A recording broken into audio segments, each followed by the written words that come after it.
You think you're loving. You're filling a hole you won't name. Here's the thing nobody tells you. The people who give the most love are often the ones who need it most desperately. You say you care deeply. You say you're all in. You say you'd do anything for them. And maybe that's true. But what's also true, and this is where it gets uncomfortable, is that giving has become your way of staying. Not because you want to, because you're terrified of what happens if you stop. That's not love. That's negotiation. You're trading attention for proof, affection for safety, presence for validation, and somewhere in that trade, you stopped asking the most important question. Am I doing this because I want to, or because I need them to need me? This is difficult to admit. That's why most people avoid it. But you didn't avoid it. That's why you opened this. Let's start with what you already know, but refuse to say out loud. You're exhausted. Not from giving, from performing. Every text, every gesture, every "I'm here for you" carries a hidden weight. You're not just showing up, you're auditioning for approval, for reassurance, for proof that you matter. And when they don't respond the way you need them to, something inside you collapses. Not because they did something wrong, because your stability depends on their feedback. That's not connection. That's dependency dressed up as devotion. Think about it. When was the last time you gave without checking if it was received? When was the last time you loved someone without needing them to love you back in a specific way, at a specific time, with a specific intensity? When was the last time you were okay? Even when they weren't thinking about you, you can't remember. Because the truth is, you've been running on empty for so long that someone else's attention became your fuel. And now, you're a person who can't sit still in their own presence, who needs constant confirmation that they're not alone, who mistakes being wanted for being whole. Here's the metaphor that lands. Imagine someone dying of thirst in the desert. They find a well, but instead of drinking, they keep pouring water on the sand around them, hoping the ground will give something back. That's what you're doing. You're pouring yourself out, waiting for the world to fill you. But the ground doesn't work that way, and neither do people. You call it care. It's control in soft language, because if you can make yourself indispensable, they can't leave. If you can anticipate every need, solve every problem, be there before they even ask, then maybe you'll finally be safe. But that's not love. That's a hostage negotiation where you're both the captor and the prisoner. What if the person you're desperately holding doesn't want to be held? Let me show you the line you keep crossing without knowing it. There's love, and then there's need. Love says, I see you. Need says, see me. Love gives space. Need fills every silence. Love trusts the bond. Need tests it constantly. Love can walk away and still care. Need can't let go because letting go feels like death. And you've been living on the need side for so long, you forgot what the other side even looks like. You text them. No response. Your chest tightens. You check again. Still nothing. Now your mind starts running. Did I say something wrong? Are they upset? Are they with someone else? You tell yourself you're just checking in. But what you're really doing is checking if you still exist in their mind. Because somewhere along the way, you started measuring your worth by their attention. This is the trap. You think you're being loving, thoughtful, present. But if you're honest, if you really strip it down, you're not giving freely. You're investing. And every investment comes with an expectation of return. When that return doesn't come, you don't feel disappointed. You feel abandoned. And that's the difference.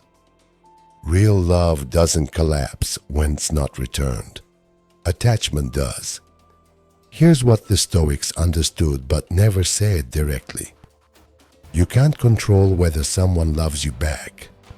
You can't control their mood, their response, their availability, their feelings.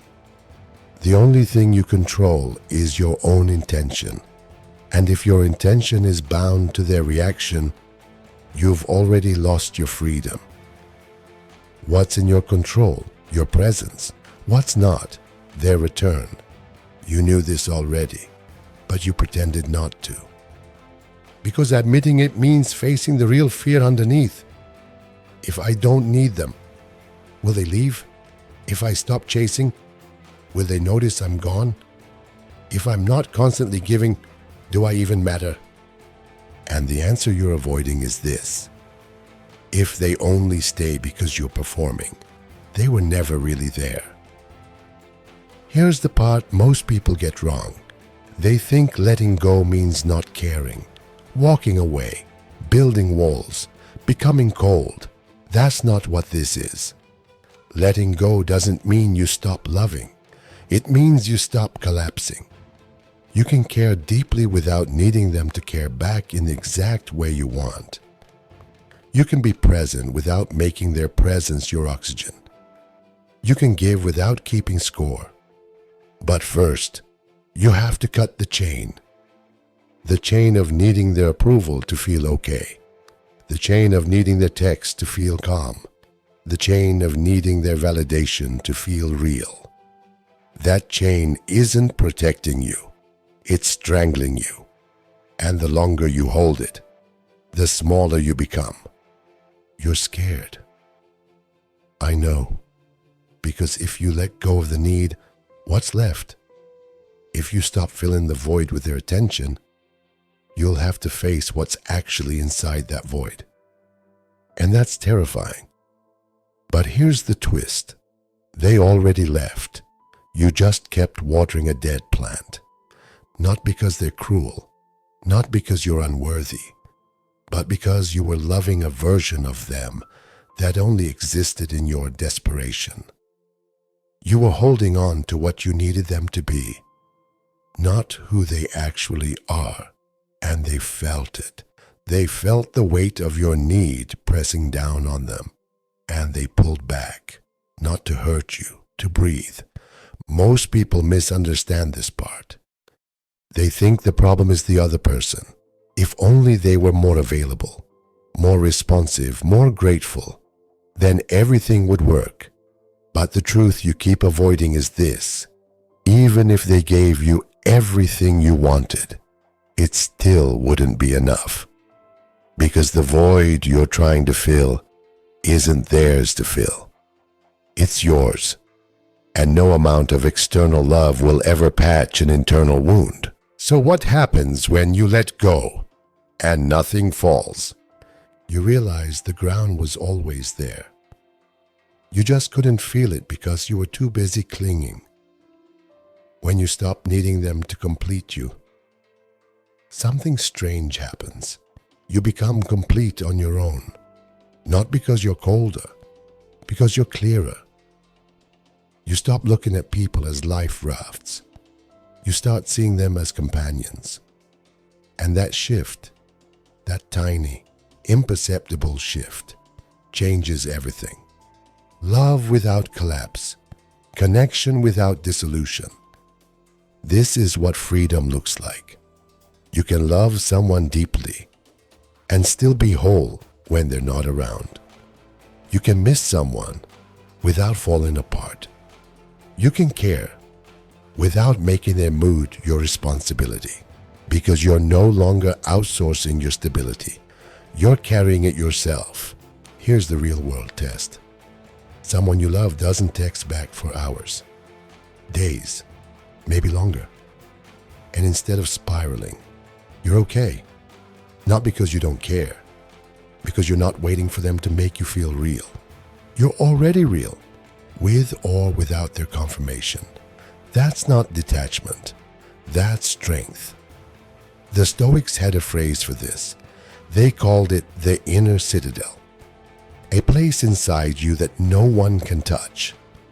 Not because you've built walls, because you've built foundations. No one can take what you don't offer. And when you stop offering your peace, your worth, your wholeness to someone else's hands, you finally get to keep it. And here's where it lands. You weren't loving them. You were filling yourself. Every act of care, every sacrifice, every "I'm here for you," it wasn't really for them. It was for you. To feel needed, to feel valuable, to feel less alone. And there's no shame in that. But there's no freedom in it either. If this is who you've been, you can't unknow it now. You've seen it. The way you grasp when you should hold. The way you cling when you should trust. The way you perform when you should simply be. And now that you've seen it, you can't unsee it. But that's not a burden. That's a door. You don't need to fix this overnight. You don't need to become someone else. You just need to start watching, not judging. Watching. When the need to text them rises, pause. When the urge to check if they're thinking about you surfaces, breathe. When the fear of being forgotten grips your chest, sit with it. Don't act, just observe. Because the wound that made you grasp so tight can teach you to hold lightly. You know what to watch for now, not fix. Watch. Here's what happens next. You'll start seeing it everywhere, not just in yourself, in everyone around you. The friend who over-explains, the partner who guilt-trips, the co-worker who needs constant praise. You'll see the same desperation you once carried, playing out in different faces, and you won't judge them, because you know. You've been there. You confronted yourself. Now you'll see it in everyone else. And maybe, you'll want to send this to someone who needs to hear it. But you probably won't, because telling someone they're loving from lack feels too harsh, too direct, too real. So you'll keep it to yourself. And that's fine. They'll figure it out. Or they won't, just like you almost didn't. But here's the thing, you did. You opened this video, you stayed, you listened, and somewhere in these words, you recognized yourself. And recognition is the first crack in the armor, the first breath of air into a suffocating room, the first step toward loving without losing yourself. Who needs to hear this? But you probably won't send it. The difference between love and need, one sets you free, the other just keeps you busy.